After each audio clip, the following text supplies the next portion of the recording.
안녕하세요. 험난한 파도치는 인생의 바다에서 끝까지 가족을 지켜야 했던 40대 가장입니다. 드라마나 영화 속에 나오는 일들은 대부분 허구라고들 하지만 실제로는 드라마나 영화보다 더 믿기지 못할 일이 생기는 게 바로 인생이죠. 지금껏 살아온 제 인생 또한 무척이나 험난했습니다. 포기하고 싶었던 수많은 나날들을 버틸 수 있었던 건 바로 가족 때문이었는데요. 제 목숨보다 더 소중한 가족들을 앞으로 더 잘 지키기 위해 이젠 지난 과거를 마음속에 묻어보고자 이렇게 사연을 보내게 되었습니다. 지금도 여전히 가슴 찢어지는 그때 이야기를 한번 들려드릴게요. 어릴 적 저희 집의 실질적 가장은 바로 저희 어머니였습니다. 아버지는 늘 술을 드시며 놀기 좋아하셨고 말 그대로 아주 한량처럼 사셨거든요. 어머니 혼자 절 키우며 그렇게 집안 생계를 이어가셨습니다. 아버진 술에 취할 때면 항상 집안 직기들을 마구잡이로 던지며 행패를 부리셨어요. 동네에서도 이미 소문난 남봉꾼이었고 집안에선 늘 폭풍과도 같은 존재였답니다. 늦은 시간까지 어머니가 일을 하시다 집에 오면 아버진 현관에 들어온 어머니를 향해 독서를 퍼부으시곤 했어요. 이놈의 여편네가 지금 몇 시인데 집에 기어들어와? 밥 시간 되면 따박따박 제 시간에 밥 내와야 할 거 아니야? 지금까지 어디서 도대체 뭐 했어? 뭐하고 돌아다니는 거야? 이 사람이 또 술 마셨네. 도대체 언제 정신 차릴래? 밖에서 여태까지 일하고 들어온 사람한테 지금 무슨 소리 하는 거야? 뭐? 이 여편네가 어디서 큰 소리야? 내가 지금 아무리 돈을 안 벌어도 이 집 가장은 나야, 나. 어디서 집안 가장을 무시해? 이게 정말? 아버진 늘 그렇게 어머니를 힘들게 하셨고 그런 모습을 보고 자라며 전 아버지에 대한 증오와 원망을 갖게 되었어요. 얼른 자라서 아버지 손아귀에서 어머니를 벗어나게 해드리고 싶었죠. 그런데 제 이런 바람은 좀 더 일찍 이루어졌습니다. 바로 아버지가 제가 중학교를 졸업할 무렵 간암으로 세상을 떠나셨거든요. 그렇게 술을 좋아하시던 아버지가 결국 술병을 들 힘도 없이 처참하게 무너져 누워만 있을 때 그 모습을 보며 전 아버지가 드디어 벌을 받는구나 생각했습니다.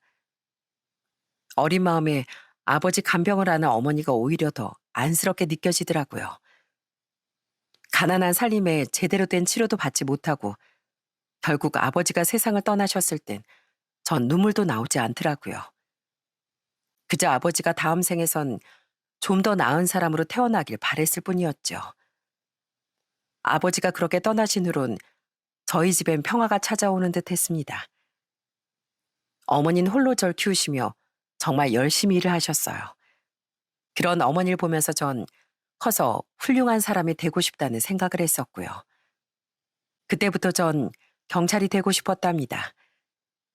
어머니를 험한 세상에서 지켜드리고 싶었거든요. 그래서 전 열심히 공채 시험을 준비했고 그렇게 경찰이 될 수 있었어요.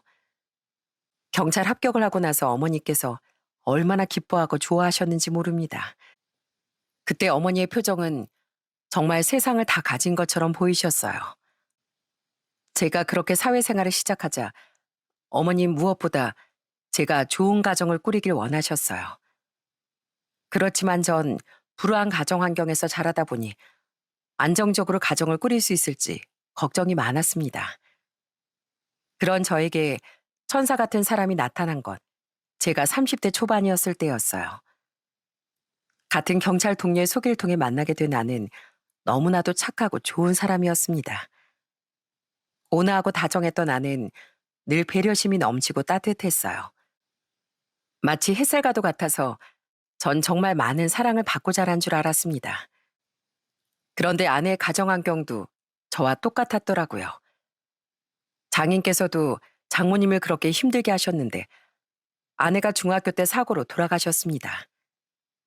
그 후로 장모님은 홀로 형님과 아내를 키우셨죠.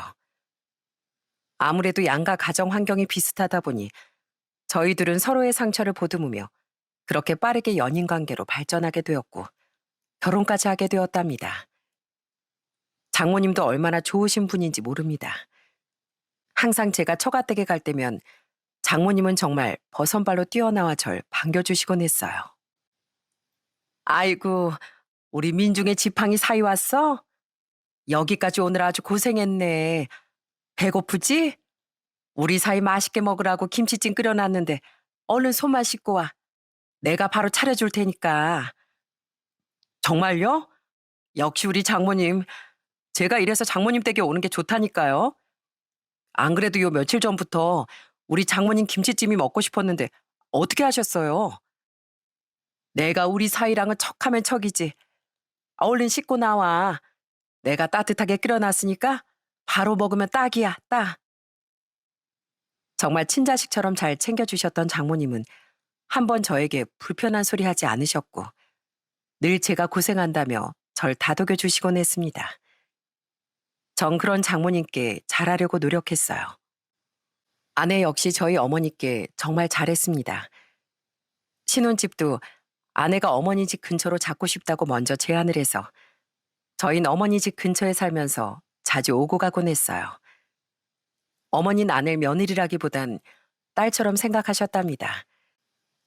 늘 자식이라곤 저 하나뿐이라 적적했다며 아내가 집에 가면 항상 옆에다 두시고 같이 드라마도 보고 차도 마시며 그렇게 도란도란 얘기를 나누셨죠. 아내와 어머니의 두 사람의 모습을 볼 때면 저 역시 마음이 훈훈해지곤 했습니다. 그렇게 가정의 평화가 찾아오는 듯 했는데 역시나 인생은 참 쉽지 않더라고요. 행복할 것만 같았던 저희 가족에게 큰 불행이 찾아온 건 제가 결혼하고 1년이 지났을 때였어요. 바로 어머니께서 건강검진 중 암이 발견된 거였죠. 갑작스런 어머니의 암 소식에 저희 가족들은 모두 깜짝 놀랄 수밖에 없었습니다. 정말 천만다행으로 일찍 발견되어 바로 수술을 받을 수 있었지만 원체 건강이 좋지 않으시다 보니 오랜 기간 투병을 해야만 했습니다. 그런 어머니 곁에서 살뜰히 챙겼던 건 바로 제 아내였죠. 아내는 직장도 그만두고 다른 사람의 손을 빌리지 않고 직접 어머니 간병을 하겠다고 선언을 했어요. 수술을 받고 병원에서 치료받을 때도 아내는 저희 어머니 곁을 한시도 떨어지지 않았죠. 퇴원을 하시고 난 후에도 항상 아내가 아침부터 어머니 댁으로 출근을 했고요. 한 번은 집에 두꺼운 책 하나를 아내가 사왔더라고요. 보니까 저염식 요리책이었습니다. 전 그 책을 보고서 아내에게 물었어요. 여보, 이거 무슨 책이야? 갑자기 책은 왜 사왔어? 어머님 앞으로 계속 저염식으로 식사하셔야 하잖아. 그래서 한번 사와봤지 뭐. 다른 것보다 음식을 잘 먹어야 얼른 이겨내시지. 어머님이 요즘 기력이 많이 약해지신 것 같아 걱정이야. 그래서 내가 이것저것 한번 해보려고. 여보, 고마워. 나도 못 챙겨주는 걸 나보다 당신이 더 챙기네. 당연하지. 어머님이 남이야? 우리 가족인데 당연히 내가 챙겨야지. 여보, 걱정하지 마. 당신은 밖에서 열심히 일만 해. 내가 어머님은 잘 챙길 테니까 아무 걱정하지 마. 아는 불평 한번 하지 않고 그렇게 묵묵히 저희 어머니를 살뜰히 챙겼습니다. 그 덕분인지 어머니는 금방 기력을 되찾으시고 건강도 많이 좋아지셨어요. 그때 이후로 어머니와 아는 정말 둘도 없는 고부 사이가 되었답니다. 항상 장을 볼 때도 어머니는 아내의 손을 꼭 잡고서 다녀 누가 보면 아주 모녀 사이로 보일 정도였어요. 아무래도 같은 여자이다 보니 아내가 좀 더 어머니의 마음을 잘 알아주는 것 같더라고요. 아내의 이런 다정한 성격은 아마 장모님을 닮은 듯 했습니다. 장모님께서도 절 정말 많이 챙겨주셨는데 심지어 제가 근무를 하다가 다쳐서 병원에 입원했을 때도 장모님이 직접 오셔서 옆에서 절 챙겨주시곤 했어요. 제가 병원 밥이 입에 맞지 않아 잘 먹지 못하니까 장모님은 손수 매번 도시락을 싸서 오실 정도였죠. 우리 강서방 병원 밥이 영 맛이 없지? 아유, 얼른 나아야 할 텐데. 우리 강서방 태어나면 내가 아주 상다리 부러지게 차려줄게. 그러니까 얼른 나아. 마음 같아선 여기서 구처 반상이라도 차려주고 싶은데 그럴 수 없으니까 내가 간편하게 도시락 좀 싸왔네. 선주 말 들어보니까 밥도 잘 못 먹는다며. 그래도 잘 먹어야 얼른 낫지. 장모님, 이렇게 신경 안 써주셔도 되는데 장모님 바쁘시잖아요. 언제 이렇게 또 도시락을 싸우셨어요? 우리 강서방 이렇게 병원에 있는데 내가 어떻게 가만히 있어. 가만히 있을 수가 없지. 얼른 한술 떠. 먹어보고 맛있는 거 있으면 내가 내일도 싸울 테니까. 그렇게 양가 어머님들께선 사위 며느리도 자신들의 자식처럼 챙겨주시곤 했습니다. 처갓집엔 아내의 오빠인 형님이 있었는데 형님도 참 좋으신 분이었어요. 형님은 저보다 한 살 더 많으셨는데 나이 차는 얼마 나지 않았지만 진짜 저보다 훨씬 더 어른처럼 보였습니다. 성격이 시원시원하고 리더십도 강하고 늘 사람들의 이목을 끄는 그런 사람이 형님이셨어요. 당시에 사업체를 하나 운영하셨는데 진짜 사업을 한다면 이런 사람이 하는구나 딱 느껴질 정도로 포부도 있고 강단도 있었습니다. 그런 형님을 전 정말 많이 따르고 존경했어요. 특히나 형님께선 저와 비슷하게 한량이었던 아버지 밑에서 그 모습을 보며 크다 보니 저와 똑같은 생각을 하고 있었더라고요. 하루는 형님과 같이 술 한 잔을 마시며 얘기를 하는데 어릴 적 얘기를 저한테 들려주시더군요. 강서방, 저번에 강서방이 그랬지? 아버지가 맨날 술만 마시고 그래서 어머니 지키려고 경찰 된 거라고. 나도 마찬가지야. 나도 어릴 때 한량이었던 아버지 보고 자라 그런가 어머니한테 부족함 없이 뭐든 다 해주고 싶다는 생각이 들더라고. 그래서 이 사업을 시작하게 된 거고. 자네 볼 때면 내 어릴 적도 생각나는 것 같네. 형님에 비하면 전 아무것도 아니죠. 전 형님 성격도 너무 부럽고 정말 멋지다고 생각합니다. 아이, 멋지기는 무슨. 선주가 자네 같은 사람 만나서 내가 얼마나 기쁜지 모르네. 어머니 내가 잘 돌보고 모실 테니까 자넨 그저 우리 선주랑 행복하게 가정 잘 꾸려나가면 되네. 내가 바라는 건 그거 하나뿐이야. 그런 건 걱정 안 하셔도 됩니다. 형님, 전 형님이랑 어머님도 제가 평생 지켜야 할 가족이라고 생각하거든요. 이젠 형님뿐만이 아니라 저도 있으니까 그 어깨 부담 덜어내세요. 그래, 우리 매제 덕분에 내가 요즘 참 행복하네. 요즘같이 이렇게 가족들이 내내 웃는 날만 있었으면 좋겠어. 따뜻한 처가댁 식구들과의 시간은 늘 이렇게 행복하고 즐거웠습니다. 저흰 그렇게 행복한 결혼 생활을 하면서 3년 후 딸아이를 낳게 되었어요. 아이가 태어나고 나니 정말 양가 가족들이 얼마나 좋아했는지 모릅니다. 아이 한 명으로도 내내 웃음꽃이 핀다는 게 실감이 나더라고요. 아는 딸도 어찌나 사랑으로 키우는지 딸은 그런 아내의 사랑을 듬뿍 받아 마음씨도 착하고 긍정적인 아이로 잘 자랄 수 있었어요. 사실 제 가정을 이렇게 행복하게 잘 꾸릴 수 있을 거라는 건 전에 미처 생각지도 못했는데 이 모든 게 다 아내 덕분이라고 생각했습니다. 그런 아내를 위해 전 정말 열심히 일을 했어요. 그러던 어느 날 딸아이가 6살이 되었을 때 평온했던 저희 집안에 큰 사건 하나가 벌어지고 말았습니다. 이른 아침부터 근무를 나가려고 하는데 갑자기 장모님께 전화가 왔더라고요. 그 시간부터 전화가 올 리가 없는데 문득 불길한 느낌이 들어 바로 전화를 받았죠. 그런데 전화기 너머로 들리는 장모님의 목소리가 정말 심상치가 않더군요. 강서방, 혹시 상훈이랑 연락이 되는가? 요 며칠 상훈이랑 연락이 통화 안 되네. 네? 형님이요? 아, 형님하고 한 이틀 전에 연락했었는데 왜요? 무슨 일 있는 거예요?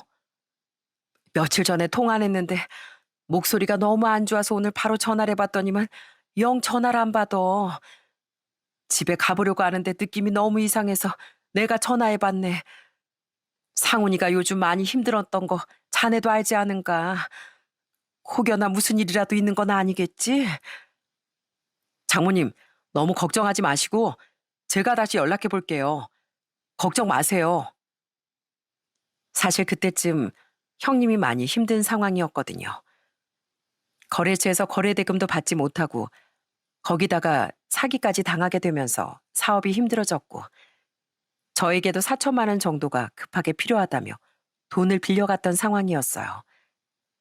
그것뿐만이 아니라 그전부터 장모님이 모아두셨던 돈도 가지고 갔던 상황에서 연락이 되지 않자 장모님께서 걱정을 많이 했습니다. 그런데 아무리 형님에게 전화를 걸어봐도 전화는 연결되지가 않았고 한참이 지나도 다시 전화도 오지 않았어요. 불안한 마음에 여기저기 알아봤지만 형님의 행적은 찾을 수가 없더라고요. 그렇게 형님이 온데간데 없이 사라지고 며칠 뒤 형님은 스스로 생을 마감한 상태로 발견되었습니다.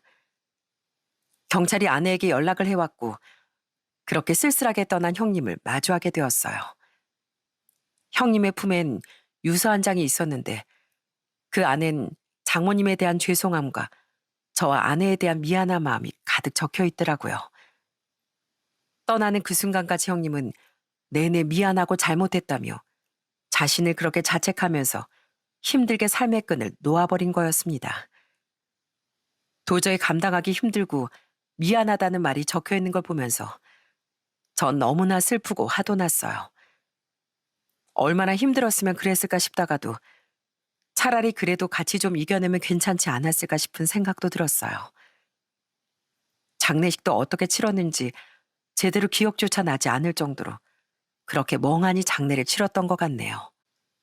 장모님과 아내는 실신과 오해를 반복했고 그렇게 눈물로 형님을 떠나보내게 되었습니다. 장례식에선 도무지 형님이 저희 곁을 떠났다는 게 실감도 나지 않아 사실 눈물도 나오지 않더라고요. 그런 제가 형님의 부재를 실감하게 된 건 바로 형님이 혼자 살고 있던 집을 정리하러 갔을 때였어요. 형님 집에 가봤더니 술병이 어찌나 많았는지 온 방 안에 술병이 나뒹굴고 있더라고요. 거기서 형님의 일기장을 봤는데 정말 그 일기장을 보고 전 그 자리에서 오열할 수밖에 없었네요. 어머니도 모자라 동생과 매부한테도 돈을 빌렸다. 난 그저 잘 살고 싶었을 뿐인데 아버지처럼 살고 싶지 않았는데 내가 어쩌다 이렇게 돼버렸을까. 모든 게 내 탓인 것만 같아 괴롭다. 오랫동안 혼자 괴로워하던 형님은 결국 자책감에 그런 선택을 하고 말았던 거였죠. 전 한참을 형님의 일기장을 껴안고 오열을 했습니다. 누구보다 가족에 대한 책임감이 컸던 형님이 정말 너무도 안타까웠거든요. 저도 이렇게나 힘들고 괴로웠는데 장모님과 아내는 오죽했겠습니까? 아낸 그 후로 우울감에 너무나 힘들어했고 장모님은 식사도 못하시고 계속 쓰러지시곤 했어요. 그런 장모님을 보면서 도저히 안 되겠다 싶은 생각이 들더라고요. 그래서 장모님을 모시고 오기로 결심을 했습니다. 처음에 장모님께선 저희에게 부담을 주고 싶지 않다며 한사코 거절을 하셨어요. 전 그런 장모님의 마음을 돌리기 위해 계속 장모님을 설득할 수밖에 없었고요. 장모님, 저희 집으로 가세요. 이러다가 진짜 큰일 나세요. 식사도 안 하시고 이렇게 계시면 어떡해요. 아니야, 괜찮어. 나 혼자 지낼 수 있으니까 걱정하지 말고 강서방한텐 우리 선주나 잘 좀 부탁하네. 선주가 지금 많이 힘들 거야. 저한텐 아내도 중요하지만 장모님도 중요합니다. 제발 장모님 저희 집에 같이 가세요. 이러다가 장모님마저 건강 잃으시면 저 정말 아무것도 못합니다. 절 위해서라도 가세요. 네? 제발 부탁드려요, 장모님. 전 그렇게 억지로 장모님을 저희 집으로 모시고 왔습니다. 초반엔 장모님께서 우울증도 심하셨고 밥도 안 드시고 매일같이 울기만 하셨어요. 그런 모습을 보면서 저도 너무 가슴이 아프고 힘들었죠. 그래도 장모님이 집으로 오시고선 아내가 장모님을 챙기면서 조금씩 정신을 차리기 시작했고 장모님 역시 시간이 약이라고 점차 활기를 찾기 시작했습니다. 물론 형님을 생각할 때면 모두들 말없이 눈물을 흘렸지만 그 슬픔이 조금씩 작아져 어느덧 견딜 수 있을 정도가 되었어요. 아는 그 후로 더 열심히 일을 했습니다. 다시 일을 시작하면서 누구보다 열정적으로 일을 했고 장모님은 저희 딸에게 사랑을 듬뿍 주시며 그렇게 딸을 키워주셨어요. 그렇게 다시 저희는 평범한 일상을 되찾은 줄 알았습니다. 그로부터 3년 후 아이는 초등학교에 들어가게 되었고 저도 나이가 40대가 넘어갔어요. 결혼한 지 언 12년이 되니까 이젠 생활에도 좀 더 안정을 찾게 되었고요. 특히나 아는 그때쯤 회사에도 인정을 받는지 정말 바쁘게 지내더군요. 매번 퇴근하며 아내는 너무 피곤해할 때가 많았어요. 하루는 집에서도 나머지 일을 하다가 거실에서 혼자 잠든 아내를 퇴근하고서 본 적이 있었어요. 전 안쓰러운 마음에 아내를 깨워 방에 들어가 자라며 얘기를 해줬습니다. 여보, 왜 여기서 자고 있어? 방에 들어가 편하게 자. 아휴, 당신 오늘도 늦게까지 일했어? 고생이 많네. 요즘 왜 이렇게 일이 많아? 회사가 갑자기 바빠져서 그런가 요즘 통 정신이 없네. 새 직원 뽑을 때까진 당분간 이렇게 바쁠 것 같아. 당신이 참 고생이다. 다른 직원들과 나눠서 일하면 좋은데. 아니, 당신이 너무 일을 잘해서 그런가 봐. 너무 무리하지 마. 얼른 들어가서 쉬어. 그렇게 육아도 하랴 일도 하랴 거기다 집안일에 남편인 저까지 챙기랴 고군분투하는 아내가 정말 대단하다는 생각이 들었죠. 그러다 보니 그 해엔 아내에게 좀 특별한 생일 선물을 하고 싶었어요. 여러분들도 아마 공무원 월급이 그다지 많지 않다는 건 다들 아실 거라고 생각합니다. 저희도 생활이 넉넉한 편은 아니었다 보니 늘상 아내 생일 땐 간단하게 축하만 해줬었는데 그때 뭔가 해주고 싶은 생각이 많이 들더라고요. 그래서 전 아내 생일 전날 목걸이를 사러 가게 됐습니다. 가게에서 한참을 고민하다가 결국 고르지 못해 점원의 도움을 받기로 했죠. 저 혹시 제 아내가 지금 30대 후반인데 목걸이가 뭐가 예쁠까요? 좀 마른 편이거든요. 여기 사진 좀 참고해서 봐주실 수 있을까요? 아, 사모님께서 스타일이 굉장히 청순하신가 봐요. 그럼 이렇게 좀 깔끔하고 어디에서나 잘 어울리는 디자인이 괜찮을 것 같은데 한번 보시겠어요? 그렇게 전 고심 끝에 아내에게 잘 어울릴 만한 목걸이도 준비를 하고 다음날 깜짝 아내 생일 파티를 계획하게 되었답니다. 그런데 그 다음날 전 도무지 믿을 수 없는 소식을 듣게 되었어요. 출근을 한 아내가 회사에서 그대로 쓰러져 병원에 실려갔다는 소식이었어요. 다급한 전화에 전 바로 병원으로 뛰어갔지만 결국 보게 된 건 이 세상을 떠난 채 싸늘하게 식어간 아내였습니다. 아내는 과도한 업무로 인해 급성 심근경색으로 그렇게 쓰러진 후 다신 깨어나지 못한 거였죠. 알고 봤더니 아내 회사에서 아내는 업무에 대해 인정을 받기도 했지만 그만큼 과중한 업무를 맡았던 거였어요. 그래서 매일같이 야근을 하고 그러면서 스트레스를 정말 많이 받았던 모양입니다. 안 그래도 항상 피곤해하고 가슴 쪽이 답답하다고 얘기를 했었는데 젊은 나이라 대수롭지 않게 생각하고 넘어갔던 게 결국 아내의 생명을 앗아가게 된 거였죠. 나중에 결국 아내 과로사는 산업재해로 인정받게 되었어요. 그렇지만 장례식장은 정말 침통 그 자체였습니다. 형님이 그렇게 떠나고 나서 3년밖에 되지 않았는데 장모님은 아끼는 자식 둘을 다 먼저 떠나보냈으니 정말 정신을 차리지 못하셨겠죠. 저희 어머니도 장례식장을 방문해 내내 통곡하고 슬퍼하셨어요. 힘들어하는 장모님의 손을 어머니가 계속해서 잡아주시며 함께 눈물을 흘리셨답니다. 사돈, 이걸 어쩌면 좋습니까? 그 예쁜 애가 어쩌다가 이런 일이. 우리 며느리 불쌍해서 어쩐답니까? 하늘도 무심하시지. 데리고 갈 거면 이 늙은이나 데려갈 것이지. 이제 막 행복해진 애를 왜 데리고 가셔서는. 장례식장에 오는 조문객들도 다들 아무런 말도 꺼내지 못했고 내내 통곡과 오열 속에서 그렇게 힘들게 아내를 보내주게 되었어요.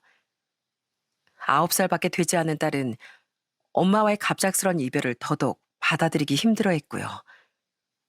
물론 이 세상을 떠났다는 건 어느 정도 알고 있긴 했지만 왜 엄마가 자신의 곁을 떠나야 했는지 마음으로 다 받아들이긴 힘든 나이였겠죠. 그런 딸 곁에서 제가 무너질 수가 없더라고요. 저마저 무너져 통곡한다면 저희 딸이 너무나 힘들고 두려워할 것 같았거든요. 그래서 있는 힘을 다해 꿋꿋이 장례식을 치렀죠. 물론 저 혼자 있을 땐 눈물을 참을 수가 없더라고요. 아내에게 전하지도 못했던 목걸이를 품에 안고서 제가 얼마나 울었는지 모릅니다. 그렇게 아내의 장례가 끝나고서 전 아내 생일 선물로 준비한 목걸이를 아내 납골당의 사진과 함께 같이 놔두게 되었어요. 환하게 웃고 있는 아내의 사진을 바라보며 전 조용히 얘기를 했죠. 여보, 당신 생일 선물로 주는 목걸이야. 하늘에서 꼭 차고 다녀. 그리고 당신 걱정하지 마. 앞으로 장모님과 우리 딸 내가 어떻게든 끝까지 옆에서 지킬 거니까. 하나도 걱정하지 말고 당신 잘 지내고 있어. 우리 나중에 만나자. 사실 전 그때 정말 초인적인 힘으로 버티고 있었네요. 저 혼자였다면 아마 저도 좋지 않은 생각을 했을지도 모르겠지만 딸과 어머니들이 계시니 가만히 있을 수가 없더라고요. 그래서 장례식이 끝난 후에 전 바로 제 업무에 복귀를 했고 그렇게 슬픔을 꾹 참고서 일을 했습니다. 그런데 장례를 치른 지 3일째 되던 날 퇴근을 하고 집에 들어갔는데 집에 아이 혼자만 있더라고요. 장모님을 아무리 찾아봐도 보이지 않아 전 딸에게 물었죠. 아이나, 할머니 어디 가셨어? 할머니? 몰라. 나 학교 갔다 오니까 할머니 안 계셨어. 전 아이의 말에 바로 장모님께 전화를 걸었어요. 그런데 장모님께선 아무리 전화를 해도 계속 받질 않으시더군요. 전 갑자기 불길한 예감이 들어 장모님 방에 들어가 보게 되었습니다. 그런데 딱 장모님 방에 들어가니 화장대 위에 편지 한 장이 남겨져 있더군요. 전 그 편지를 읽어보고선 그 자리에 바로 주저앉고 말았습니다. 장모님은 저희를 위해 떠나신 거였거든요. 강서방 미안하네. 자네 얼굴 보고 얘기할 자신이 도저히 없어서 이렇게 편지를 남기네. 이젠 자네랑 나랑은 어떻게 보면 남이나 마찬가지 아닌가. 내 딸도 가버렸으니 자넨 이제부터 새 인생 살아갔으면 좋겠네. 지금까지 자네가 있어서 난 너무나 행복했어. 자네가 내 사위라서 정말로 좋았네. 부족한 장모지만 누구보다 나를 아껴주고 존경해줘서 고마웠네. 자네 덕분에 우리 딸도 사랑받는 기분을 마음껏 누리고 갔을 거야. 내가 자네 곁에 있으면 자네가 앞으로 살아가는데 방해만 될 걸세. 그러니 내 걱정은 하지 말고 강서방 자네 좋은 사람이니 분명 좋은 인연 또 만날 수 있을 걸세. 지금까지 정말로 고마웠네. 한 글자 한 글자 꼭꼭 눌러 쓴 장모님의 편지를 보면서 전 너무나도 슬펐습니다. 장모님이 어떤 마음으로 이 편지를 남기고 떠나셨을지 묻지 않아도 알 수 있었거든요. 그렇지만 전 장모님을 보내고 싶지 않았습니다. 왜 이렇게 이별의 슬픔만 계속해서 절 찾아오는지 이대로는 또 이별을 겪을 수 없다는 생각이 들더군요. 그래서 계속해서 장모님께 전화라고 또 전화를 했습니다. 장모님은 그런데 한 번도 저의 전화를 받지 않으시더군요. 그러니 전 다른 방법을 쓸 수밖에 없었죠. 바로 저희 딸이 직접 전화를 하는 거였습니다. 사실 딸이 힘들어할까봐 할머니가 잠깐 어디 여행 갔다며 얘기를 했었는데 도저히 장모님이 연락이 되지 않으시니 어쩔 수 없이 딸에게 얘기를 하게 되었어요. 그리고선 딸이 바로 장모님께 전화를 걸었죠. 역시나 장모님은 딸의 전화를 피하지 않으셨습니다. 6살 때부터 같이 살면서 저희 딸을 키워주셨으니 소녀에 대한 사랑이 얼마나 크셨겠어요. 딸은 장모님이 전화를 받자마자 엉엉 울며 얘기를 하더라고요. 할머니, 너무 보고 싶어요. 할머니 왜 안 와요? 저 보러 언제 올 거예요? 할머니 그렇게 힘들면 저랑 아빠가 할머니한테 갈게요. 아빠도 할머니 가시고 밥도 안 드시고 힘들어하고 저도 할머니 때문에 매일매일 이렇게 울어요. 얼른 오세요. 그렇게 울며 불며 딸이 얘기를 하니 장모님이 딸을 달래셨는지 전화를 끊고선 다시 저에게 전화를 해오셨더라고요. 그러면서 펑펑 우시면서 장모님은 저에게 얘기를 하셨답니다. 자네 왜 그래? 왜 그러는가? 매정하게 끊어내려고 내가 얼마나 애를 쓰고 있는데 나 같은 거 이제 잊고 살아야지. 독하게 다 잊고 살아야지. 내가 자네 곁에 없어야 자네가 사네. 자네가 살아. 장모님 왜 그런 소리를 하세요? 저 장모님까지 떠나시면 못 삽니다. 아시잖아요. 저한테 장모님도 제 어머니나 다름없다는 거. 다 아시면서 어떻게 그러세요? 저희 딸 계속 장모님 찾아요. 네? 아이니가 장모님 찾는다고요. 다시 돌아오시면 안 될까요? 이제 우린 남일세, 남. 자네랑 나랑 이제 아무 상관없는 사람이라고. 그러니 다 잊고 살아. 나도 우리 딸도 다 마음에 묻고 살아야 돼. 못합니다. 저 못해요, 장모님. 저 그런 거 못한다고요. 제가 어떻게 다 잊고 살겠어요. 그날 전 전화기를 붙잡고 한동안 내내 통곡을 했습니다. 사실 아내를 떠나보낼 때도 목 놓아 울지도 못했었는데 그날 참고 있던 마음이 와르르 무너지면서 저도 모르게 통곡을 하게 되더군요. 그런 제 울음소리를 들으시곤 장모님은 한숨을 쉬시더니 결국 더 이상 인연을 끊고 살겠다는 말을 하지 않으셨습니다. 알겠네. 알겠어. 자네가 그렇게 울면 어떻게 하는가. 자네가 울면 내 마음이 이렇게 시리네. 그래 알았어. 자네 말들이 이렇게 연락 없이 지내진 않겠네. 대신 같이 못 살아. 염치가 있지. 어떻게 같이 지낼 수가 있겠나. 내가 앞으로 안부는 전하면서 살 테니까 이렇게 서로 연락 주고받으면서 그렇게 지내자고. 알겠습니다, 장모님. 감사해요. 근데 지금은 어디서 뭐 하면서 지내시는데요? 어디 멀리 가신 거예요? 사시는 곳은요? 식사 잘 하고 계신 거예요? 그래, 강서방. 자네 내 걱정할 필요 하나도 없어. 식당에서 일하면서 잘 지내고 있고 따순 밥 먹으면서 열심히 살고 있으니까 걱정하지 말어. 그 뒤로 전 종종 장모님과 연락을 하면서 안부를 묻게 되었어요. 워낙 일을 늦게까지 하시다 보니 자주 통화를 할 수 있었던 건 아니었지만 그래도 시간이 지날수록 장모님도 전처럼 강서방, 강서방 하면서 절 챙겨주시고 저희 딸도 많이 신경 써주셨답니다. 종종 딸과 쉬는 날엔 장모님이 일하시는 식당에 가서 밥도 먹고 오곤 했고요. 식당 주인분도 너무 좋으신 분들이고 같이 일하는 직원들도 좋아서 장모님도 전보다 활기도 찾으시고 좋아지신 것 같더라고요. 특히나 딸이 할머니를 만나게 되니 너무 행복해하고 좋아하는 모습이 보여서 저 역시 기분이 참 좋았고요. 이대로 쭉 이렇게 장모님과 인연을 이어가고 싶다고 생각했었네요. 그러다 한 4개월이 지났으므려 장모님 생신이 다가오고 있었어요. 다른 날은 몰라도 장모님 생신은 직접 얼굴을 보고서 축하해드리고 싶어 전 장모님이 근무하신다는 식당으로 딸과 함께 찾아가게 되었어요. 식당이 또 늦게 끝나니까 9시까지 장모님은 일을 하셨답니다. 그래서 케이크랑 선물을 사들고 식당 앞에서 장모님이 끝나기만을 기다리게 되었죠. 사실 그때가 장모님이 다니시던 식당 주인이 바뀌었을 때였어요. 전 식당 주인은 참 좋으신 분이었는데 이상하게 주인이 바뀌고선 장모님이 좀 자주 목소리가 안 좋으시고 편찮으신 것 같더라고요. 걱정스러운 마음에 한번 식당에도 직접 가봐야겠다고 생각이 들어 그렇게 그날 딸과 함께 방문을 하게 된 거였죠. 그때 딱 식당에 도착했을 때 시간이 저녁 7시 정도였어요. 그런데 그 시간이 거의 저녁 시간대임에도 불구하고 식당에 손님들이 많이 없더라고요. 그런데 바뀐 식당 주인도 안 보였고요. 장모님은 주방에서 일을 하시는지 저희를 못 보셨습니다.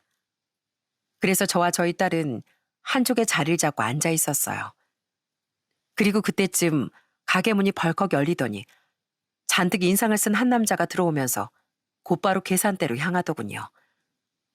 그러더니 계산대 기기들 이리저리 만지더니 갑자기 장모님 성함을 부르며 밖으로 불러냈습니다. 그러면서 그 남잔 다짜고짜 장모님께 화를 내기 시작했어요. 아, 이 아줌마 진짜 또 돈 빼돌렸네. 야, 이 여편네야. 당신이 저기 돈통에 있던 현금들 다 가져갔지? 어? 내가 다 봤어. CCTV로 다 확인했다고. 내가 분명히 낮에 온 손님들 현금으로 낸 거 다 봤는데 그거 어디 갔어? 어? 어디 갔냐고? 예? 사장님 그걸 저한테 찾으시면 어떻게 해요? 전 모르죠. 현금 받은 적도 없고요. 전 정말 모른다고요. 모르긴 뭘 몰라? 아주 이 완전 도두가 아니야, 도두. 아휴, 내가 이래서 늙은 여자 채용 안 한다고 그렇게 말했는데 전 주인이 하도 계속 써달라고 애원해가지고 봐줬더니만 어휴, 야, 빨리 돈 내라, 돈. 내가 경찰에 신고하기 전에 돈 내놓으라고. 그러더니 장모님께 삿대질까지 하면서 화를 내는데 정말 어처구니가 없더라고요. 아니 딱 보니까 술도 엄청나게 마셨는지 얼굴이 시뻘겋게 변해 있었고 제대로 중심도 잡지 못한 채 휘어청거리며 화를 내는 게 너무도 어처구니가 없더라고요. 그런데 장모님은 그런 주인의 삿대질에도 꿋꿋하게 얘기를 하시더라고요. 사장님, 무슨 현금이요? 현금 들어온 적 없고요. 사장님 낮에 나가시면서 돈통 다 뒤지는 거 제가 봤는데 사장님이 가지고 가신 거 아니에요. 근데 왜 생사람을 잡으시는 겁니까? 뭐? 아니 이 아줌마가 야, 네가 이렇게 하니까 손님이 없잖아, 손님이. 가게 사장한테도 이렇게 막대하는데 손님한테 얼마나 막대하겠어? 뭐라고요? 손님이 없는 걸 제가 어떻게 합니까? 제가 손님들 오지 말라고 하는 것도 아니고 왜 저한테 이러시냐고요? 제발 사장님 술 그만 드시고 정신 차리고 가게 운영하세요. 왜 직원들한테 이러시는 거예요? 장모님이 이렇게 말하자 가게 사장은 술에 취한 얼굴보다 훨씬 더 얼굴이 시뻘겋게 변하더군요. 그러면서 눈을 부라리며 장모님의 어깨를 툭툭 치기 시작했어요. 그런데 옆에 다른 외국인 직원들이 있었는데 외국인 직원들은 옆에서 아무런 말도 하지 못하고 벌벌 떨고 있는 모습이 보이더군요. 딱 봐도 이건 한두 번이 아닌 것 같았어요. 그때까지도 장모님은 그 가게 사장의 난동에 저희를 차마 발견하지 못한 듯 했어요. 역시나 장모님은 부당한 가게 사장의 말에 지지 않았습니다. 그런데 장모님이 딱 자기 말에 대응을 하자 그 사장은 장모님의 어깨를 강하게 밀어버리더라고요. 그러면서 장모님은 바로 자리에서 넘어지고 말았습니다. 그런데 그렇게 넘어진 장모님을 보고서도 그 가게 사장은 비웃으며 끝까지 장모님에게 화를 내더군요. 참, 이 사람이 아주 연기를 제대로 하네. 왜? 아까처럼 따박따박 말대꾸나 해보시지. 어휴, 나이가 많아서 그런가 아주 꼰대가 따로 없어, 꼰대가. 야, 내가 CCTV로 다 봤어. 어? 네가 가지고 간 거 다 봤다고. 이거 없어진 거 다 손해배상 청구할 거니까 그렇게 알아. 그렇게 장모님께서 바닥에 넘어지시며 아파하자 그 모습을 보고선 번쩍 일어나 달려간 건 바로 저희 딸이었습니다. 할머니, 할머니 괜찮아? 아이고, 우리 손녀 언제 왔어? 왔으면 얘기를 하지. 우리 할머니한테 왜 그래요? 우리 할머니 나쁜 사람 아니에요. 우리 할머니한테 왜 그러냐고요? 뭐야, 넌 뭐야? 조그만한 게 어디서 큰 소리야? 너 이 아저씨한테 혼나볼래? 그때 위협하는 가게 주인의 손목을 제가 확 낚아챘습니다. 그러자 가게 주인은 무척이나 당황해 하더라고요. 뭐야? 당신 뭐야? 당신이야말로 뭔데 식당 직원들한테 함부로 해? 내가 내 직원 내 마음대로 하겠다는데 당신이 뭔데 참견이야? 못 들었어? 이 아줌마가 우리 가게 돈을 빼돌렸다고. 잘못을 했으면 벌을 받아야지. 당신 누군데 참견이냐고? 대체 누구냐고? 전 그렇게 소리를 고래고래 지르는 가게 주인의 얼굴 앞에 딱 제 명찰을 내밀며 얘기를 했습니다. 나? 나 너 같은 나쁜 놈들 잡는 대한민국 경찰이다. 왜? 경찰? 그래, 아까 가게 들어오는 것부터 지금까지 내가 다 목격했으니 발뺌할 생각하지 말고 당장 따라 나와, 당장. 아니, 그게 아니라요. 뭐가 아니야? 왜? 아깐 그렇게 큰 소리 떵떵 치더니만 이제 와서 그게 아니야? 이보세요. 아무리 가게 주인이라고 해도 다른 사람한테 이렇게 함부로 대할 수 있는 거 아닙니다. 정확한 건 경찰서 가서 진술하시죠. 아니요. 선생님, 그게 아니라요. 정말 그 가게 주인은 강약 약강의 표본이었습니다. 강한 자에겐 약한 척, 약한 자에겐 강한 척하는 그런 비열한 인간이었더라고요. 어차피 전 퇴근도 하고 수갑이 있었던 것도 아니라 바로 112에 신고를 했고 그 가게 사장은 조사를 받아야 했습니다. 가게 안에 있던 몇 명의 손님들도 그 가게 사장의 행동을 다 지켜봤기 때문에 어렵지 않게 가게 사장이 한 행동에 대해 증명을 할 수 있었죠. 그렇게 한참 소란이 벌어지고 난 후 전 바닥에 허탈하게 앉아있는 장모님을 일으켜 세워드렸어요. 얼마나 힘드셨는지 딱 눈에 보일 정도로 그간 얼굴이 수척해지셨더군요. 장모님, 왜 이렇게까지 참으면서 여길 다니셨어요? 얘기를 하셨어야죠. 이런 일이 있다고 얘기를 하셨어야죠. 내가 이 나이에 어디 가서 일을 하겠어. 벌써 내 나이가 70이 넘었는데 나한테 일자리 주는 곳이 어디 있겠냐고. 그래도 참고 버텨야지. 이런 건 아무것도 아니네. 나 버틸 수 있어. 저런 사람을 어떻게 버티신다고. 왜 이렇게 답답한 소리만 하세요? 힘들면 힘들다고 안 되겠다고 하시면 되지. 왜 이렇게 제 마음을 몰라주세요? 아내가 하늘에서 제 욕을 얼마나 하겠냐고요. 제가 평생 장모님 곁에서 든든하게 지키겠노라 그렇게 약속했는데 어떻게 제가 장모님도 하나 못 지키는 바보 사이로 만드시냐고요. 전 너무나 속상한 마음에 장모님의 손을 부여잡고 엉엉 울었습니다. 그 모습을 보면서 우리 딸도 옆에서 펑펑 울더라고요. 그제서야 장모님은 제 등을 토닥이며 미안하다고 진심을 털어놓으셨어요. 미안하네. 강서방 정말 미안해. 내가 너무 못나서 자네 곁에 있어서는 안 된다고 생각해서 나왔는데 정말 미안하네. 나도 이렇게 살고 싶지 않어. 그렇게 장모님의 진심을 듣고 나니 전 너무 마음이 아팠습니다. 그리고 도저히 그 가게 사장을 용서할 수가 없었어요. 그래서 전 다른 직원들에게도 상황을 물어보기 시작했습니다.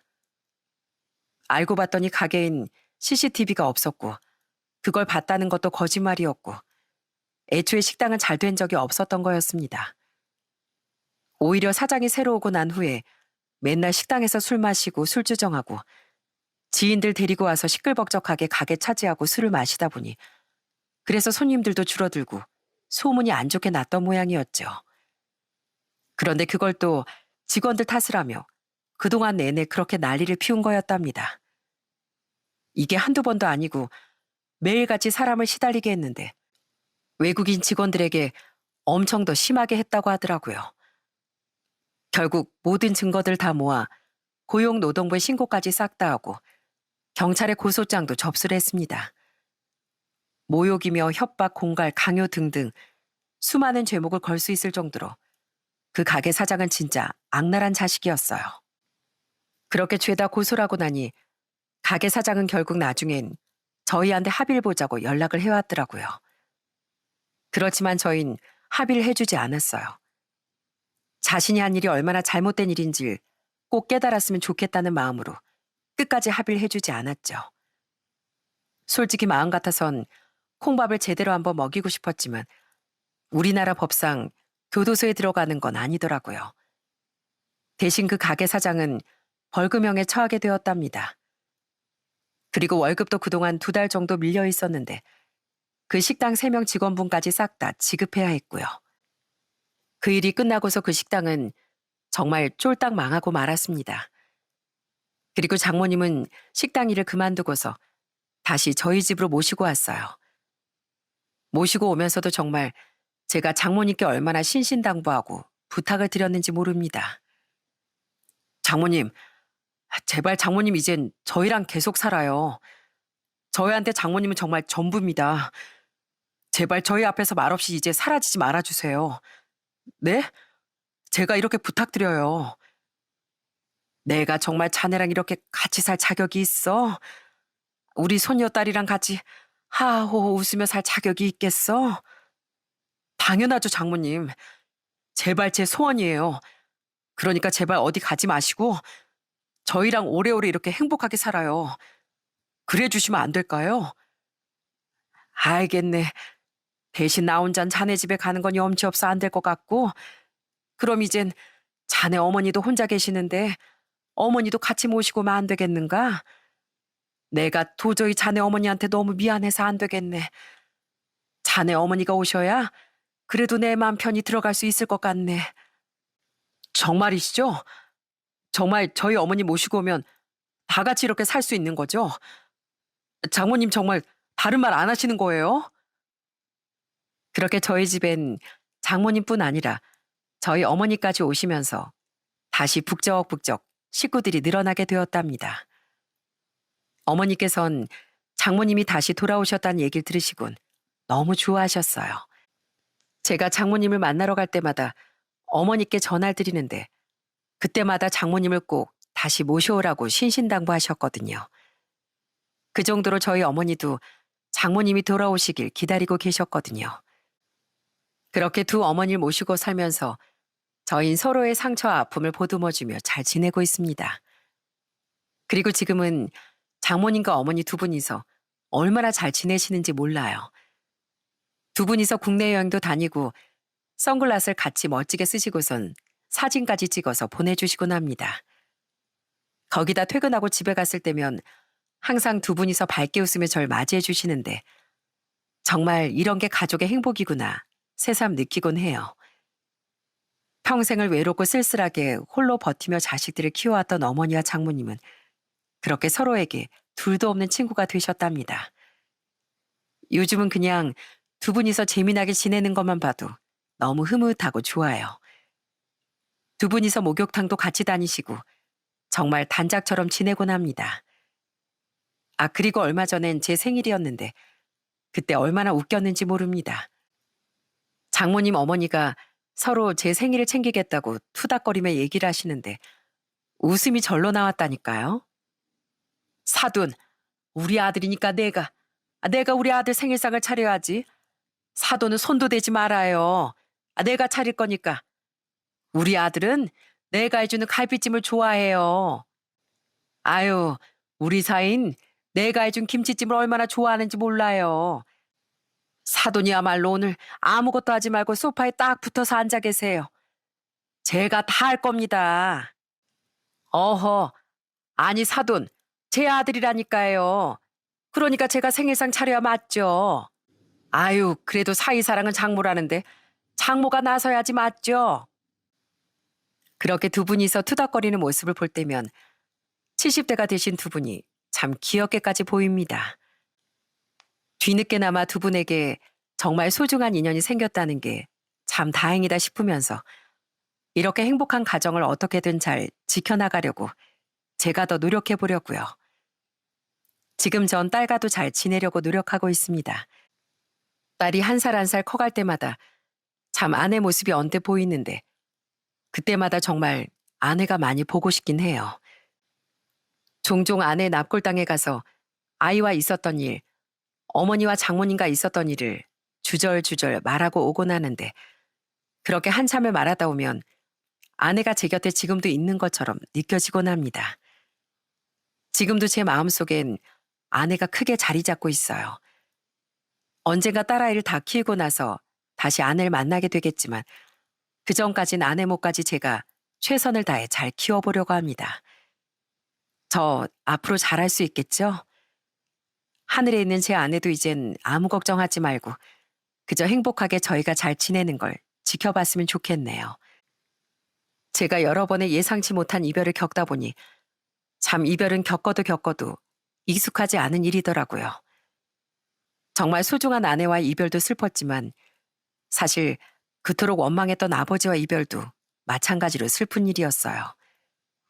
그렇게 헤어지고 난 후엔 아무리 내가 잘했었어도 후회가 남는 것 같고요.